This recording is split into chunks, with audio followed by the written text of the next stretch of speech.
Olá, estamos retornando então, após esses 10 minutos de intervalo que pareceu 2 minutos, né? Mas eu acho que conseguimos nos respirar um pouco, absorver algumas questões que foram colocadas agora no primeiro turno da manhã, né? Questões que são de grande relevância para nós pensarmos as nossas práticas, né? As nossas ações. Então, agora, na sequência, com um pouco de atraso, nós vamos iniciar o debate, né? Vamos apresentar os resultados dos debates que foram engendrados no grupo de debates 1, institucionalidades, tá? E a partir de agora a gente começa a apresentação, seguido do debate, né? Que será moderado pelo Arclay Bandeira e pelo Mário Júnior. Carlos, acho que você pode iniciar. Sim, bom dia a todos, todas as pessoas aqui presentes. Agradeço esse espaço para apresentar o resultado das nossas atividades, dizer que os resultados resultam de um grupo de discussões realizadas em 2 anos, tá certo? Você pode passar para o primeiro slide, Diego, por favor? Primeiro, explicar aqui a identidade do grupo, né, que compôs essas discussões do GD1.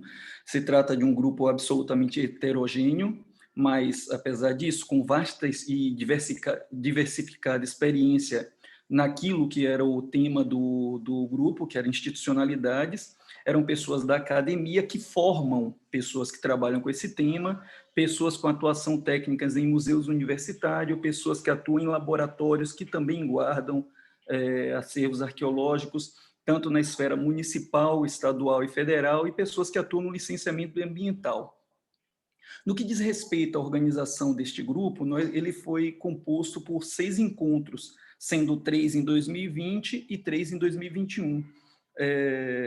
E entre esses 2 grupos de apresentações de 2020 e 2021, tivemos um encontro geral em dezembro de 2020, quando alinhamos aquilo que nós discutíamos e para a retomada dos trabalhos do ano de 2021. Precedeu cada grupo de 3 encontros de 2020 e 2021 a divisão em temas que orientariam nossos encontros, como ficará visto na sequência da apresentação. Nós aqui apresentaremos, portanto, as 6 encontros que nós tivemos e os resultados de cada um deles. E, por fim, os produtos desse GD1. Dizer que foram 2 grandes produtos. Primeiro, a síntese, as atas dos encontros, em que aparecem lá resumidas os anseios e as discussões que nós tivemos ao longo dos 6 momentos. E, por fim, aquilo que é o principal resultado desse GD, que é o que a gente chamou de Carta para o Futuro. Tá certo? Então, nesse momento, eu retomo a palavra para o Diego para fazer a apresentação dos 6 encontros e volto no final para a apresentação da carta.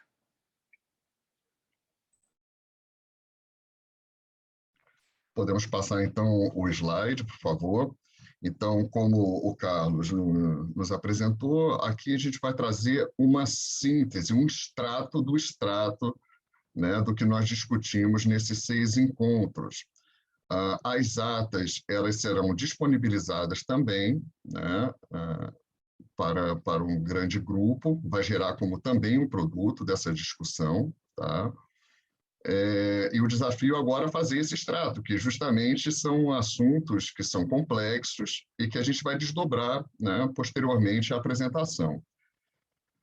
O que é interessante dizer é que foram 3 encontros, né, em cada ano, como em 2020 e depois em 2021, como o Carlos colocou, e esses encontros eles foram colocados grandes temas, né? Então, o primeiro grande tema, no dia 24 de setembro, foi a questão das institucionalidades e a legalidade. Então, a partir desse grande tema, os integrantes do GD1 foram colocando suas perspectivas, né, os dilemas, tanto em termos transversais, também como em termos institucionais, E o que ficou como reminiscência foi a questão das singularidades das instituições de guarda e pesquisa, né? Levando em conta que as instituições têm identidades muito próprias, assim como modos de proceder muito próprios, né? E o papel do IPHAN, né, nesse complexo de instituições e de características, como um órgão regulador, né, com premissas e um marco regulatório, legislações que tentam dar, em que pese essa multiplicidade de instituições, um norte, né? E o que fica claro é que existe diferenças, né, bastante acentuadas no que toca à custódia do patrimônio arqueológico nas instituições de guarda e pesquisa. Então, você tem procedimentos bastante, como vou dizer, não é centralizados, mas bastante unificados para instituições que têm características muito amplas e diversas, né? Pode passar o slide, por favor. No dia 29 de dezembro de 2020, o grande tema foi, então, processos curatoriais para a gestão. E também esse dia foi um pouco do desdobramento, né, do que nós discutimos no primeiro encontro, em que ficaram demarcadas as assimetrias entre as realidades históricos, institucionais e a necessidade do papel moderador do IPHAN, de modo justamente a reconhecer essa diversidade institucional. E como vetores para a reflexão, isso também foi um ponto que convém a gente colocar, após cada encontro gerou-se atas, e dessas atas gerou-se um extrato também, né? Vetores para a reflexão, né? E como vetores de reflexão para esse dia, nós chegamos às seguintes premissas.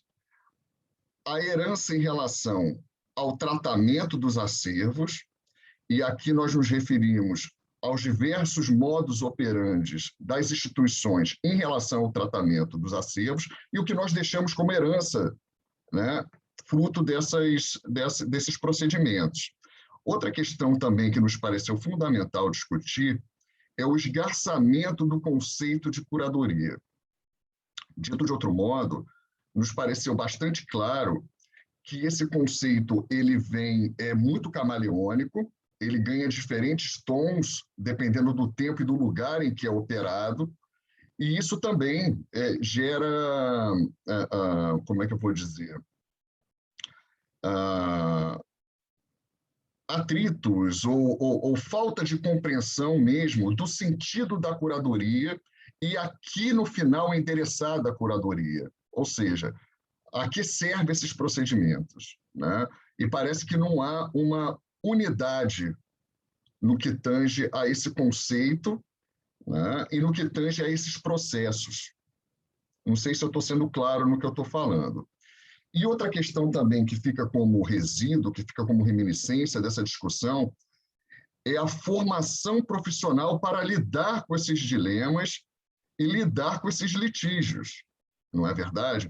Nos parece bastante claro que a formação hoje ainda carece de melhoria, vamos dizer assim, né, para lidar com essas diversas facetas institucionais, com esses processos que são bastante complicados, né? Pode passar o slide, por favor?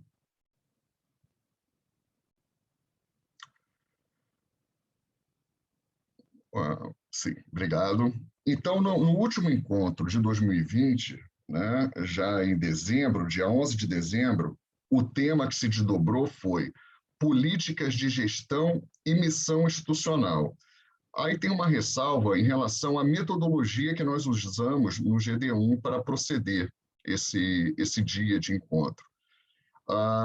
Cada profissional ali presente falou um pouco da sua realidade institucional, né? Isso foi muito interessante e acentuou aquela questão que eu falei anteriormente, que as instituições elas têm identidades muito próprias, historicidades muito próprias, né?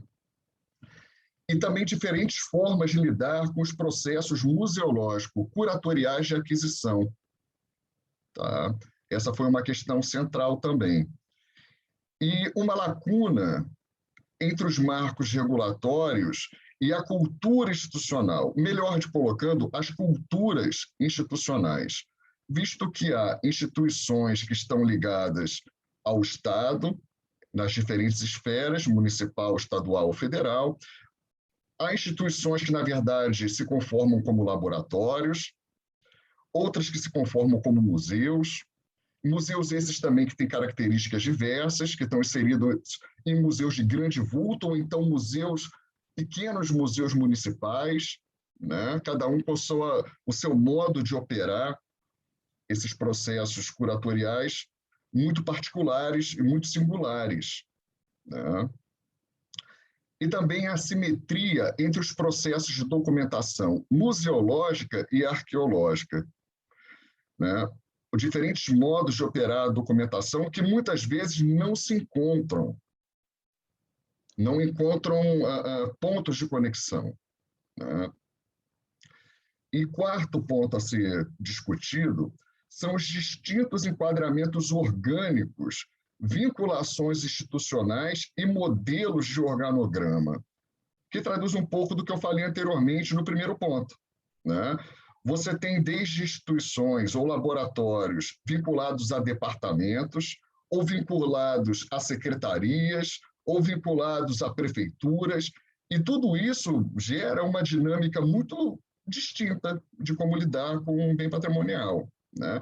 A questão do organograma também me parece fundamental. Ficou bastante explícito nessas conversas. Muitas vezes sequer nós sabemos em que lugar nós estamos no organograma institucional. E quando reconhecemos esse lugar, talvez a gente não consiga dar conta de circular dentro desse organograma. E isso reflete, né, em questões orçamentárias, em dificuldades de conseguir recursos e assim por diante, tá? Como resultado desse dia, nós achamos interessante distinguir museus de grande vulto com acervos herdados, ou seja, acervos de longa duração, de outras gestões, de outros tempos e espaços, laboratórios e congêneres que geram acervos no presente e acervos gerados por endosso institucional. Pode passar o slide, por favor. Já em 2021, no dia 24 de abril, nós abrimos novos temas para debate, né, que norteariam os próximos 3 encontros de 2021. O tema, então, foi organogramas e perfis institucionais. O primeiro ponto debatido foi o engessamento burocrático do serviço público, que acaba refletindo, como a gente falou anteriormente, em relação à gestão dos recursos e à gestão da própria instituição, não é? Ponto 2. As instituições / laboratórios estão na ponta dos organogramas, ou seja, às vezes nós nem sequer sabemos onde estamos no organograma, e quando nós nos localizamos, muitas vezes nós estamos na ponta de um organograma que, por vezes, é bastante complexo e engessado. Isso faz com que as instituições tenham pouca mobilidade, pouca flexibilidade e, muitas vezes, pouca autonomia, como muito bem colocou a Denise na sua fala, agora, que nos brindou com essa linda fala no início da manhã. Outra questão também fundante, os documentos normativos ainda estão defasados, inadequados ou, pior, inexistentes. Então, como a gente costuma dizer, os museus, os laboratórios, ou melhor dizendo, as instituições de guarda e pesquisa, elas não existem somente de fato, ou seja, com um espaço configurado. Elas devem existir também por direito, ou seja, ter todos os norteadores legais que façam a instituição efetivamente existir, né? Então, nós chegamos a esse indicativo que alguns museus sequer têm um documento que inaugure a sua existência, né? Ou um regimento. E como muitas instituições de guarda e pesquisa se configuram efetivamente como museus, e isso faz com que essas instituições sejam regidas por legislação federal, mais especificamente a Lei 11.904, né, que institui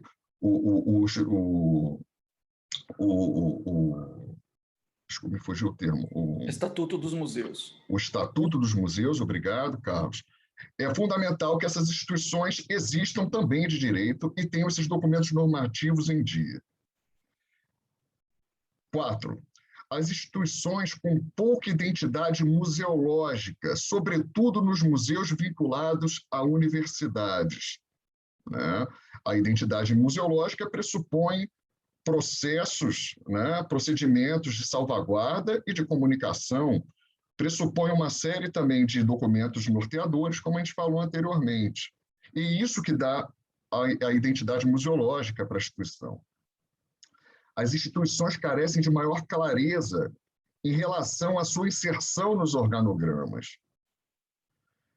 E o reforço do respeito à historicidade da formação das instituições e dos acervos.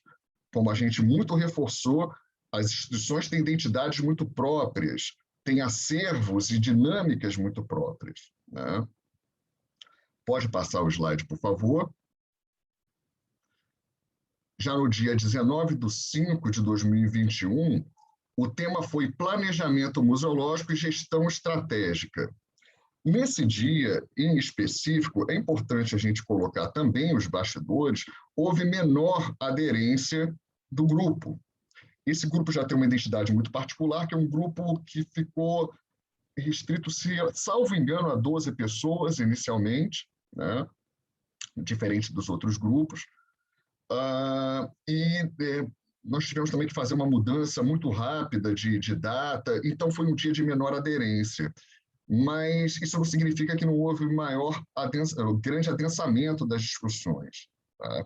E a gente fez uma repactuação da continuidade dos trabalhos e colocamos a necessidade de discutir o produto, esse que nós estamos apresentando hoje. Uma outra questão também fundamental foi a necessidade de pautar e alinhar o que nós estávamos discutindo no GD1 com a doutora Denise Pose, né? Então, esse dia foi muito produtivo, e desculpe a redundância, para produzir um produto. Então, nesse dia, o produto que foi o maior tema de debate.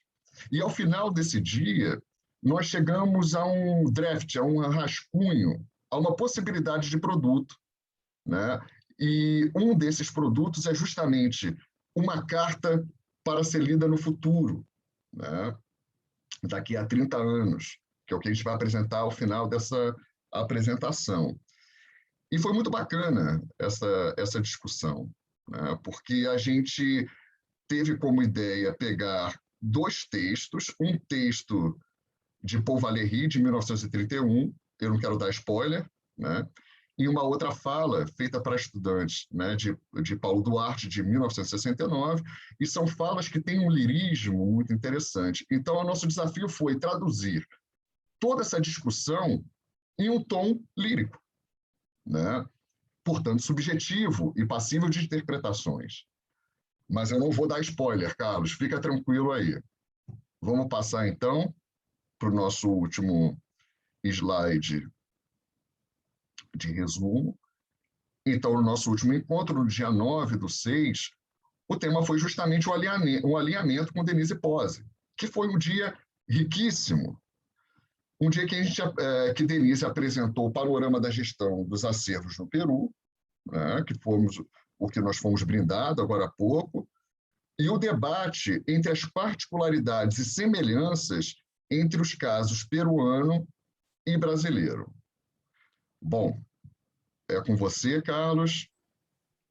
Obrigado, Diego. Então, explicando daqui em diante o que será o produto, é uma carta para o futuro que a gente busca, num tom um pouco mais ameno, discutir quais são os nossos grandes, assim, como síntese de tudo que a gente discutiu ao longo dos 6 encontros, apresentar quais são os principais dilemas do presente que a gente vive hoje na gestão dos acervos arqueológicos, dialogando com o olhar do passado, de Paul Valéry e de Paulo Duarte, mas sinalizando para o futuro questões que merecem ser observadas, que entendemos como necessárias a serem ainda observadas para que a gestão dos acervos arqueológicos tenha a finalidade que leva à própria preservação.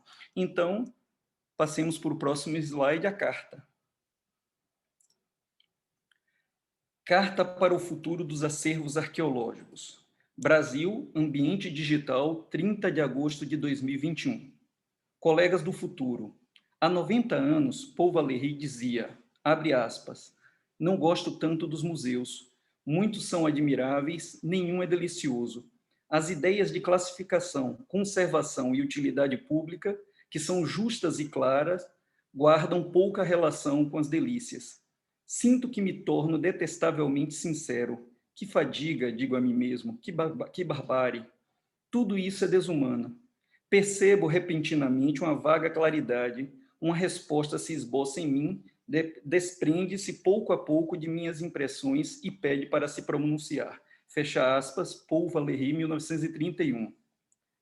Acatando o convite de Valéry, gostaríamos, então, de nos pronunciar e apresentar os nossos dilemas de hoje. Não está fácil para as instituições de guarda. Os processos de preservação dos acervos arqueológicos têm fragilidades que não valorizam as historicidades das instituições, do Estado e daqueles que com ele interagem. É preciso respeitar as nossas cicatrizes. Pessoal, perdemos tanto tempo com frugalidades, poderíamos ter nos ocupado com o futuro dos acervos como herança social. Hoje, muito se fala em curadoria, mas pouco compreendemos para onde isso vai nos levar. É necessário intensificar a formação profissional para lidar com a salvaguarda e comunicação desses acervos. Como chegaram aí no futuro os profissionais que se formaram hoje? Estão dando conta do recado? Enfim, ainda estamos hoje com instituições enfraquecidas e sem tempo para se pensarem. Estamos tão sobrecarregados em resolver ausências operacionais que sequer temos tempo para realizar as finalidades e responsabilidades que justificam a preservação. A sociedade está alheia às instituições. Instituições estão pegando fogo, mas continuamos no escuro. Estamos apagando incêndio no meio de uma pandemia e com a democracia em risco. Parece que estamos em um eclipse que não está passando. E vocês aí no futuro, como estão? Vocês têm luz para trabalhar com os passivos que nós deixamos? Ainda resistem como nós resistimos em busca de um ideal? Abre aspas. Pois quando há eclipses do ideal, os homens civilizados ficam com medo de o pensamento estar ameaçado de morte.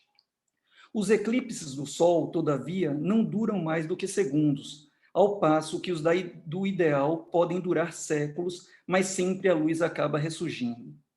Atravessamos, neste momento, um período sombrio, mas não duvidemos do reaparecimento da luz. Fecha aspas, Paulo Duarte, 1969. Em 2051, como vocês estão? Grupo de Trabalho 1, Institucionalidades do Fórum Acervos Arqueológicos.